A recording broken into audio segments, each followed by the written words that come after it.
New World. Yes, it is finally here.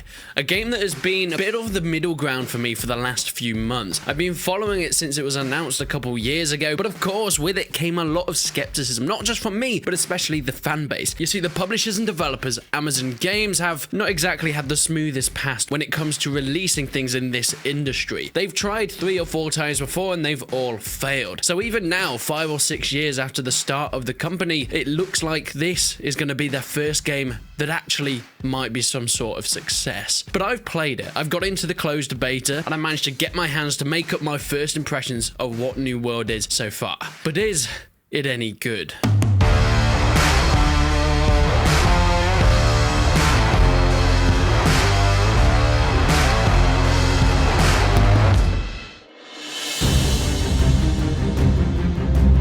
New World is, as you might expect, an MMO, a vast open world full of so many beautiful sceneries and landscapes, so much wildlife, NPCs, AI and players to interact with. There is so much you can do within this game. Keep in mind this is the closed beta, so this isn't the full release, as that will be coming on the 31st of August this year. But if you pre-ordered the game, you're able to get into this closed beta, which I think ends on the 2nd of August, so we've got a little bit more time to check it out and play through some more. You start off as you do in a lot of MMOs. You're shipwrecked, all your crew are dead, your captain has vanished, and you swim to shore. You've got to go through a quick tutorial that shows you the basics of rolling, running around, finding weapons, picking up things, interacting with things, and of course the basics of the combat within the game. And eventually you find your captain, who has been corrupted by this mystical island that you've been shipwrecked on, Eternum. Now, this mystical corruption is the main storyline and the through line that you're going to be finding within this game. Yes, it is a massively multiplayer online game, but you'll be coming across NPCs doing missions where there's corrupted beasts that you have to take out. You'll also be defending upon the corrupted invasion that will be attacking you as soon as you start to get a stronghold in the world. So that's the basics of the background of the game. The story is pretty cool. Okay, it's nothing special. I really like the emphasis on not just PvP but PvE, and perhaps more so on the player versus environment element of the game. Working together in your factions towards a common goal, but every single faction, whilst fighting for land and territory against each other, will also have to fight and protect themselves from the oncoming invasions of the corrupted. Speaking of fighting, the combat is pretty decent. Okay, it's nothing special. Once again, it's kind of generic, but it is quite satisfying, especially fighting with sword and shield. There's no set classes, but of course you can choose what class you want to be depending on what weapons and armors that you use, and of course the skills that you can put into your character. Skills that you'll be seeing in most MMOs. Things like dexterity, strength, constitution, that sort of thing. But depending on how you fight depends on the weapons you use. The inventory system almost weighs up what you're wearing. For example, you can wear a light chest plate but medium greaves and shoes, and that will still technically make you a light character because it doesn't quite add up to the weight it needs to take you to a medium character. But you can mix and match between heavy, medium and light outfits depending on how quick you want to be in combat or how strong you want to be. Each of the weapons, of course, not only has its normal light and heavy attacks, but you can also have some unique attacks with the keys Q, E and R, being able to choose different things like slicing. I prefer going down the rapier. I'm a pretty light class at the moment, and with my rapier the first thing I unlocked was a flurry of strikes, and it is incredibly satisfying and does a lot of damage, especially against a singular opponent at the time. My class, as I mentioned, is light. I'm going down the ranged and rapier route. My rapier for those up close encounters when I'm trying to duel enemies, do fast and quick damages, keeping my armor light so I can do rolls and dodges and evading around the enemy's strikes. I can't take too many hits, unlike my friend James, who's got more the tank class, but I can output a lot of damage and being able to move around the enemy before they can hit me themselves. Also, having that musket on my back is a really good advantage for those long range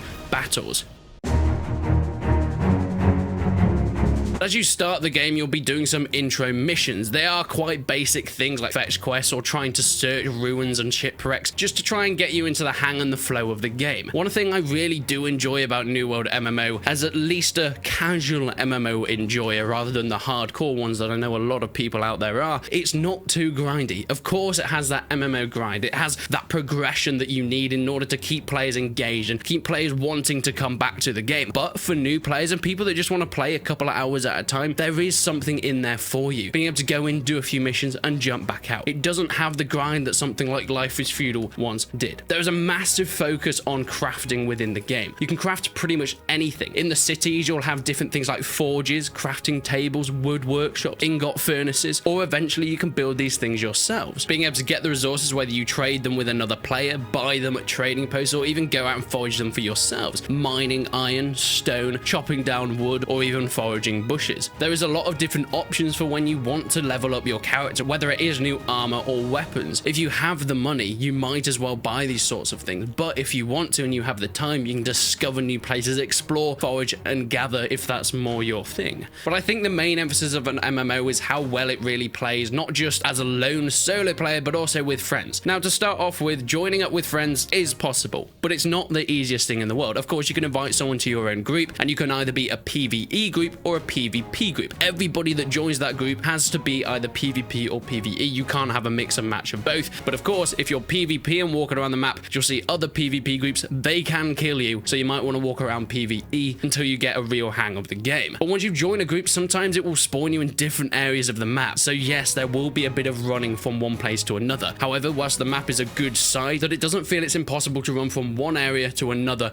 in a good amount of time. But once you've done the few missions with your friends and in groups, you can then go to join one of the three factions, the Syndicate, who are really based around intelligence, science, and of course, stealth and dexterity. They're the cunning faction that will be finding their way with strategy to gain victory. You have the Marauders, who are the warrior troops. They're brutes that go into battle thirsty for blood, strong, powerful, and combat efficient troops. And of course, you have the Covenant, the ones that rely on faith, religion to get them through, to guide them through magic in order to fend off the corrupted and the other factions.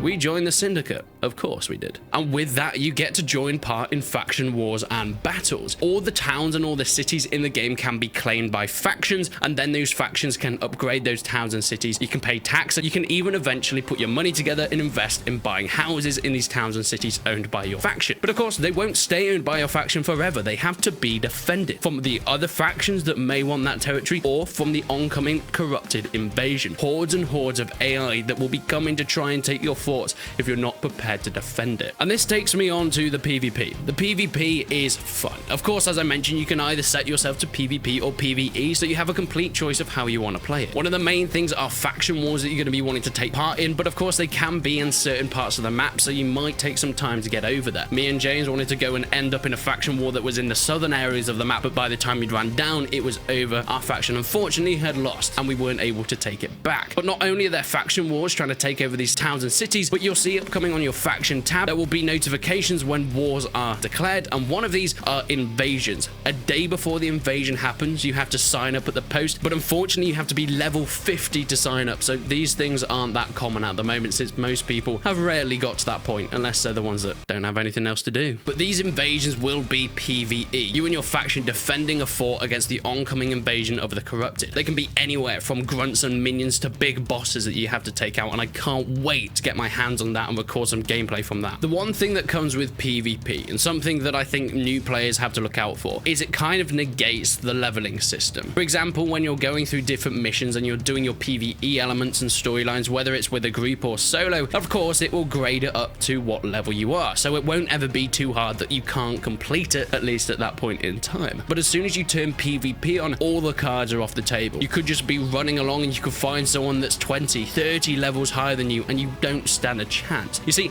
this game works in a strange way. I mentioned the classes have medium, heavy, and light depending on what armors you use, but this only affects your actual combat, how well you are at dodging, what stamina you use when fighting, and how you can evade other people's attacks. It doesn't actually affect you when you're running around on the map, so you all run at the same speed no matter what armor, weapons, or skills you have, meaning that if you see someone that's a much higher level than you, they can easily catch up with you, and escaping them is very tricky. It's infuriating, but I kind of understand why they've done it. But it means you have to be very careful and very confident about turning that PvP on when you're just exploring the world by yourself.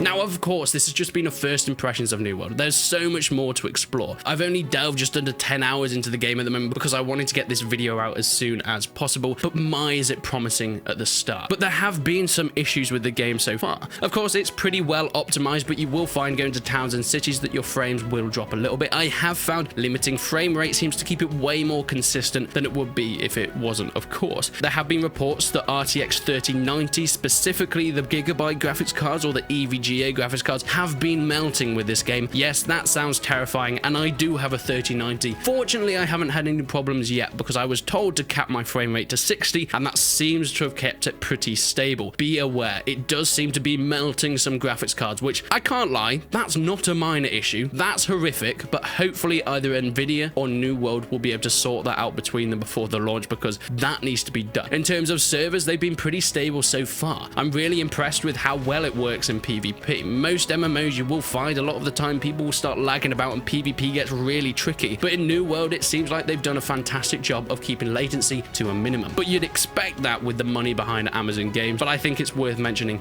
anyway. And one of the other things is the microtransactions. I haven't really come across them. They have kind of stayed out of the way of the gameplay that I've been facing so far, but of course I did make a video a few months ago of how they've added microtransactions into things like fast traveling and XP boosts, which could be tricky because that fully will be pay to win, and if I start seeing that sneak through and it start to really affect your gameplay, it's going to be really unfortunate for the reviews of this game, because I think it's got a lot of promising stuff going for it. But I guess that's something we'll just have to look out for in the future. Have you played New World? What are your thoughts on it so far? Make sure you leave a comment down below. I'd love to hear your opinions. But leave a like on the video if you enjoyed it. Make sure to subscribe for more content on New World that I hope to be doing in the near future. But until then, I will see you in the next one.